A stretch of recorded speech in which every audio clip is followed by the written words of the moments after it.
que más nos quedó en la retina cuando hablamos con el doctor Cepeda, era su duda razonable respecto de la cantidad de muertos. Justo un momento en día, esto fue hace unas 3 semanas, justo un momento en que además estaba muy fuerte el tema de la investigación que estaba haciendo la Alejandra Matus, respecto de si las cifras entregadas por la autoridad eran realmente las cifras reales de los fallecidos en el país, que una vez más, no está de más decirlo, no es una fijación, ni un capricho, ni nada por el estilo, simplemente una pulsión, una exigencia por la verdad, digamos, ¿no?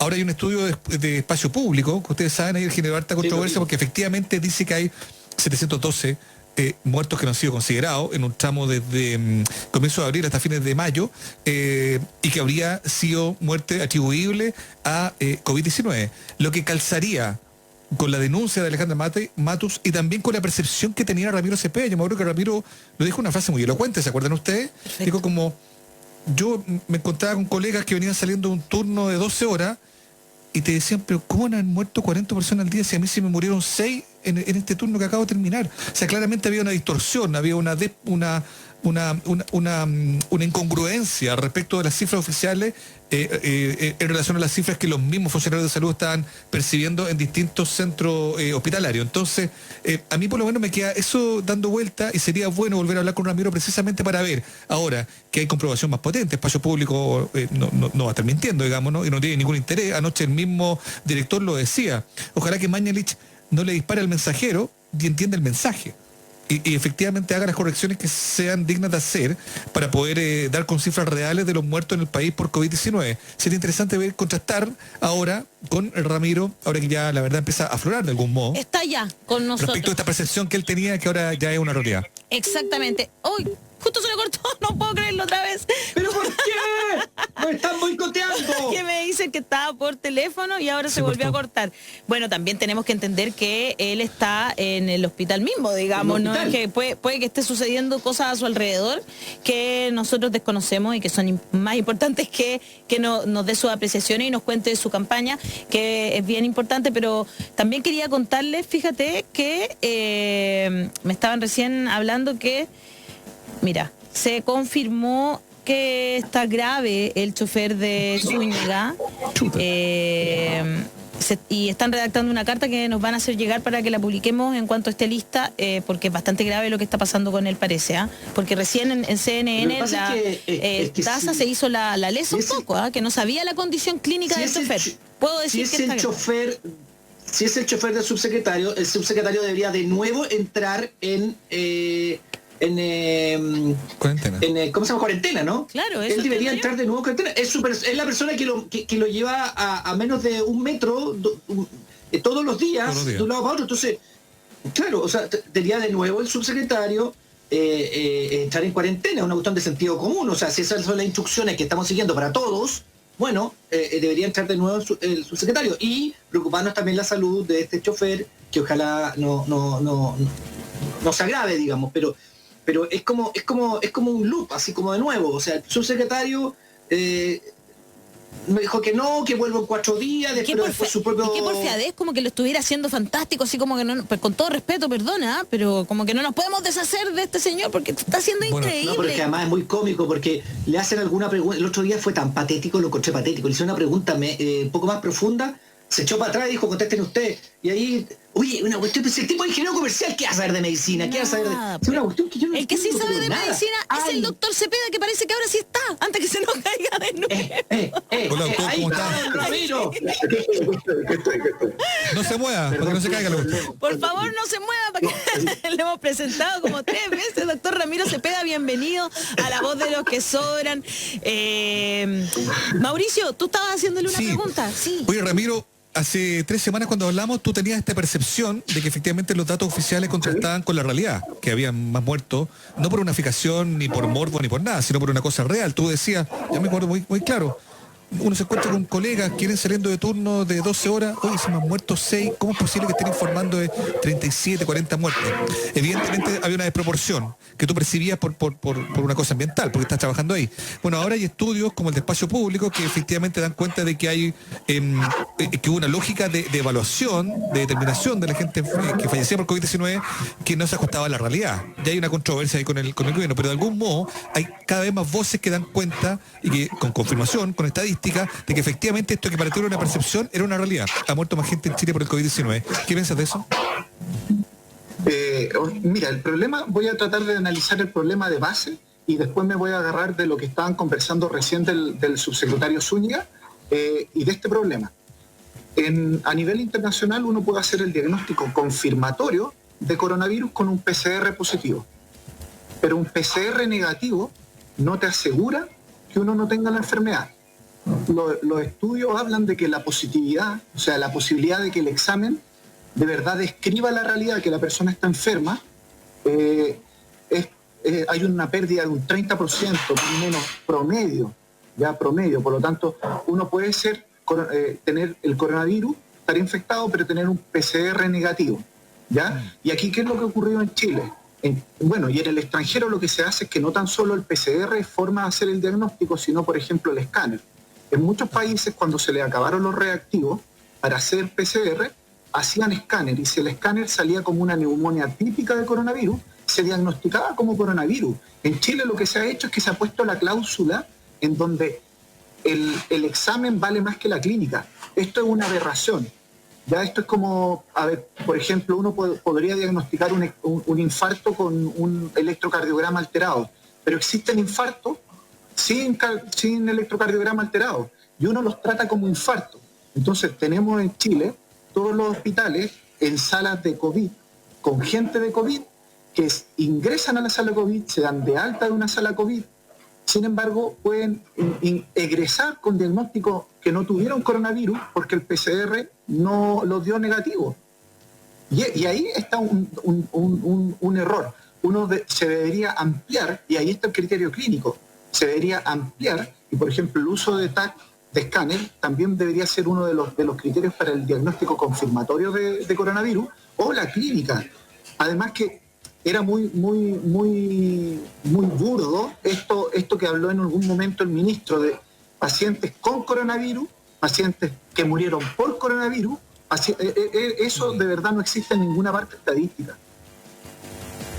Claro. ¿Y qué te parece la actitud de... No, perdón, Daniel. No, lo que pasa es que no entiendo. O sea, hablaste una cosa un poquito técnica. para que sea bien claro. Eso. Más claro. Una cosa es que ya al examen se le da más legitimidad que a la clínica, lo cual, y eso se entiende porque además los médicos son los que... Eso sí, eso está clarísimo. Lo que no se entiende es que, o lo que yo no entendí, que puede ser que yo no entendí, ¿sí? que en fondo, cuando... porque el número de infectados o el número de muertos se les resta cuando no... Cuando la clínica... No entiendo mucho esa relación entre la clínica y el examen, pero más cuando sale negativo o positivo. Perdona mi ignorancia, ¿no? Ya. Pero... Lo voy a explicar con un ejemplo súper claro. Voy a hablar del subsecretario Zúñiga. Eso, mira, justo te iba a preguntar de él. Las dos preguntas en una, fantástico. Miren, el subsecretario Zúñiga, ¿sí? Él tiene coronavirus. Yo parto haciendo esa sentencia. ¿Sí? A pesar de que no tenga un PCR positivo. Así es. Y les voy a explicar por qué. Cuando uno tiene un contacto estrecho, por ejemplo, me junto yo con Daniel, y Daniel me dice el día de mañana, hoy día yo me junto con él, nos tomamos un café, ¿ya? Estamos a menos de 1 metro, ¿sí? Por 30 minutos. Miren lo que se estoy definiendo como contacto estrecho, ¿sí? 1 hora, ¿sí? Menos de 1 metro, 30 minutos. Estoy con Daniel, y mañana Daniel me llama a mí y me dice, ¿sabes qué, Ramiro? Me salió positivo. Yo no me puedo hacer el día de mañana el PCR porque me va a salir negativo. Yo tendría que... Recién el PCR empieza a salir positivo un poquito al tercer día. Pero la tasa de positividad, estamos hablando de un 20%. O sea, puedo yo estar enfermo y el PCR me va a detectar a mí solo un 20%. La máxima capacidad de detección del PCR es entre el día 7 a 5.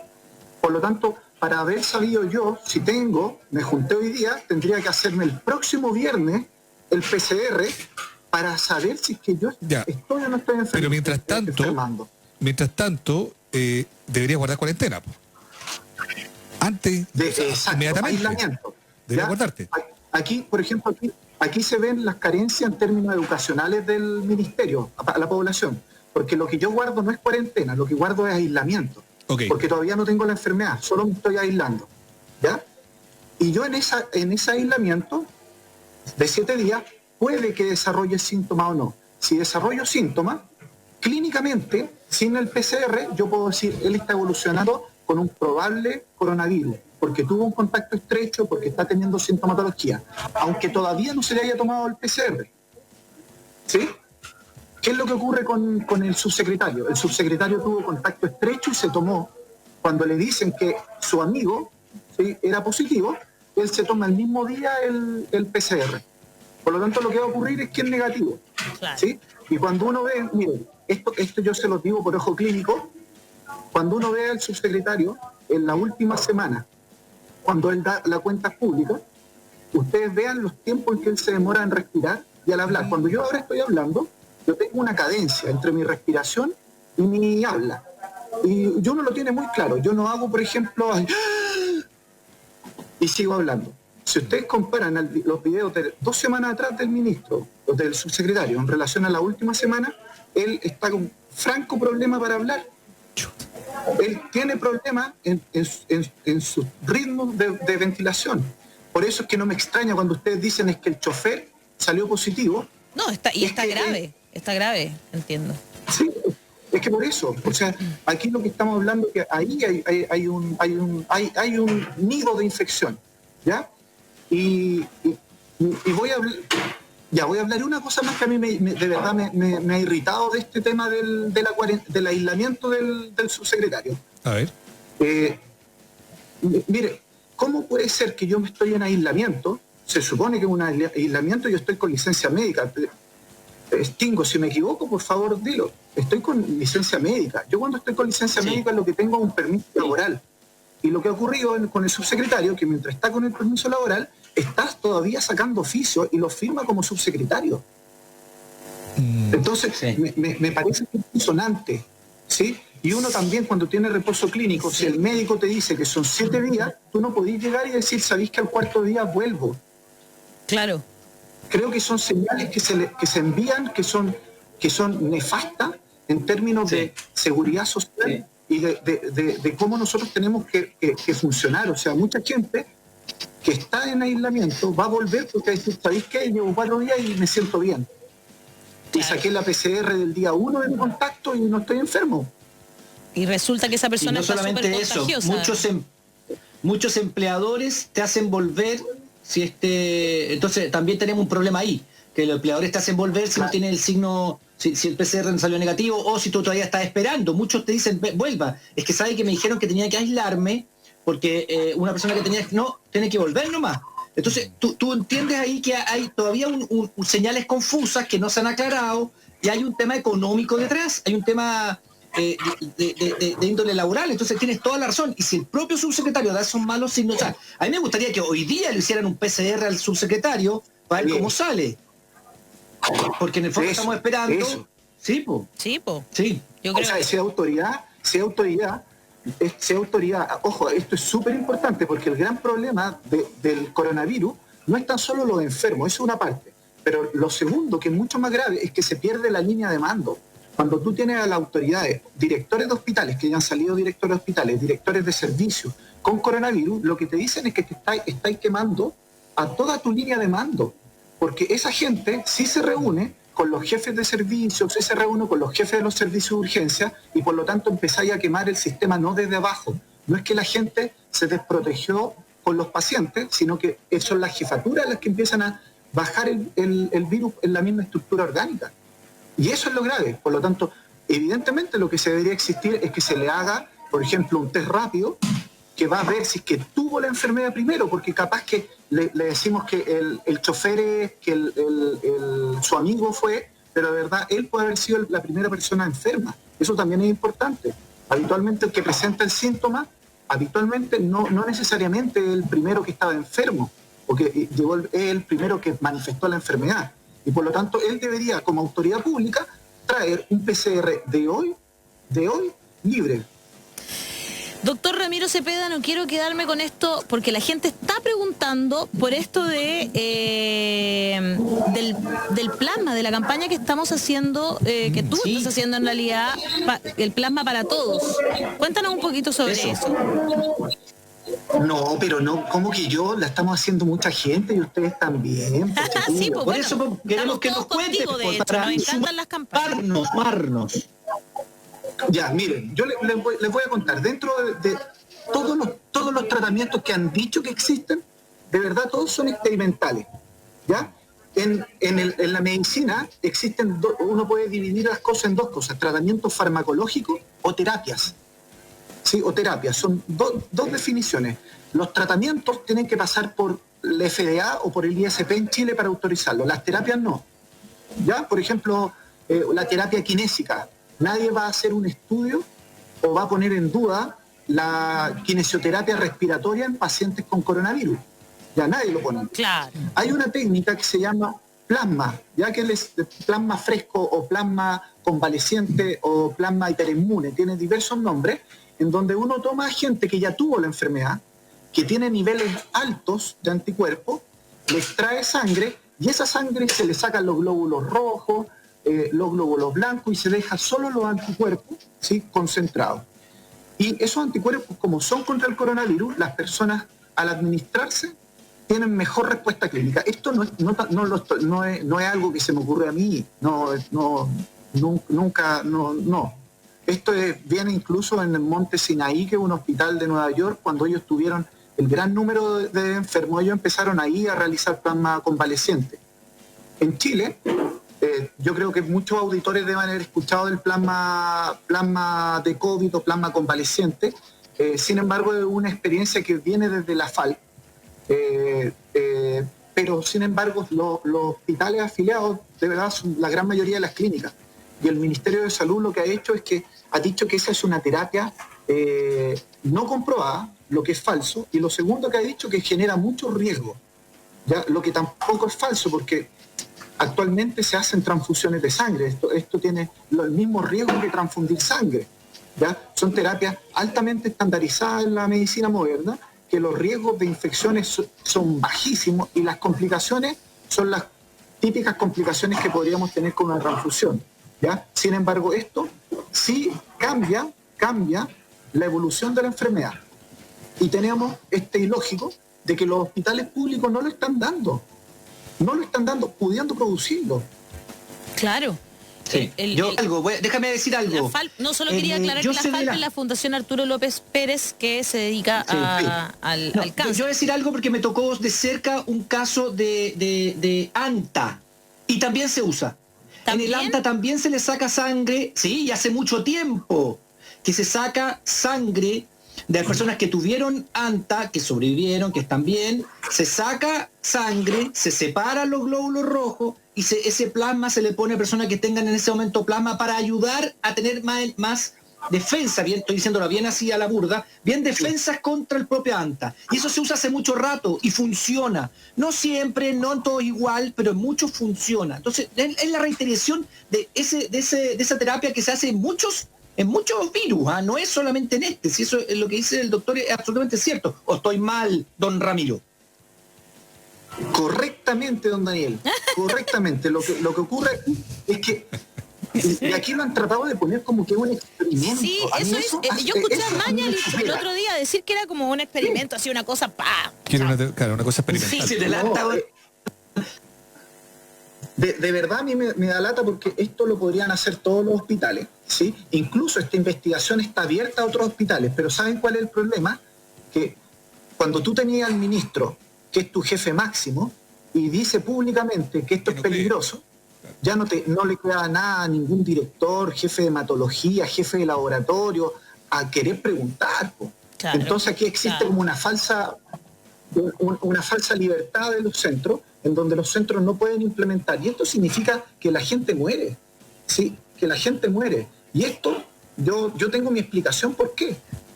¿Por qué? Porque los hospitales privados lo están haciendo, ¿ah? Sí, la clínica alemana entiendo que lo están haciendo. Sí. La alemana, la Santa María, las Condes, la Dávila, todas las clínicas lo están haciendo. todas las clínicas, pero lo pasan entre comillas como experimental. Claro. Y al pasarlo como experimental, te cobran dejan más. como que es una terapia, como una terapia que nos sirve. Claro. ¿Ya? Claro.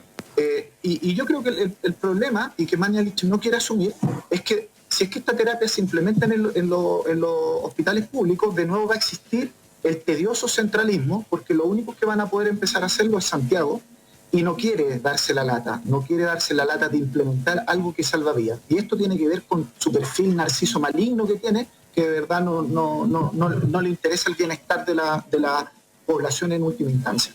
Doctor, pregunta Carlis, ¿cuánto tiempo hay que esperar post-COVID antes de donar el plasma? Hay protocolos que son muy estrictos. Ya para donar no tan solo tiene que pasar un periodo de tiempo determinado, sino que además tienes que tener 2 PCR negativas. ¿Ya? O sea, confirmar con 2 PCR que son negativas. ¿Ya? Y esto también es súper interesante porque para este estudio y a términos internacionales se exigen PCR de salida en los cargos críticos. Por ejemplo, funcionarios de salud deberían tener 2 PCR negativas para reingresarse, porque ellos son focos de infección si es que están con coronavirus, que no se hace en Chile. O las autoridades, que también, por ejemplo, el subsecretario cuando salga positivo, a él se le requiere que tenga 2 PCR negativos para poder volver a sus funciones, porque son focos de infección. ¿Ya? Lo mismo ocurre en el plasma. Para ser donante de plasma, tú tienes que tener 2 PCR negativas para no transformarte en un problema. Perfecto. ¿Sí? Entonces, doctor, ¿cómo lo hacemos para concretar la campaña? ¿A dónde se acerca? Vamos a las cosas. Mira, chiquillos, vamos a hacer cosas prácticas. Primero, yo no lo hago, yo de verdad soy un vocero dentro de esto, soy una cara visible que estoy apoyando y la cara bonita nomás. Incito de verdad, chiquillos. No sé si bonita. No, ese es Daniel. No, por el coronavirus, ese es Mauricio. la vida me está pasando por arriba. Vamos, doctor.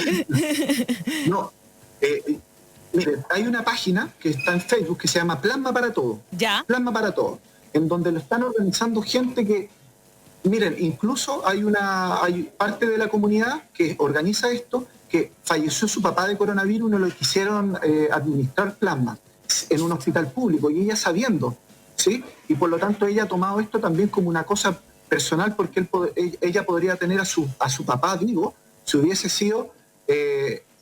podido darle plasma. Entonces yo creo que son estas historias de vida las que hacen también que el grupo Plasma para Todos tenga y que se sale de lo técnico. Yo tampoco quiero hablar de lo técnico de plasma, porque creo que esto es una solicitud ciudadana que tiene toda la lógica científica apoyada por todos los grupos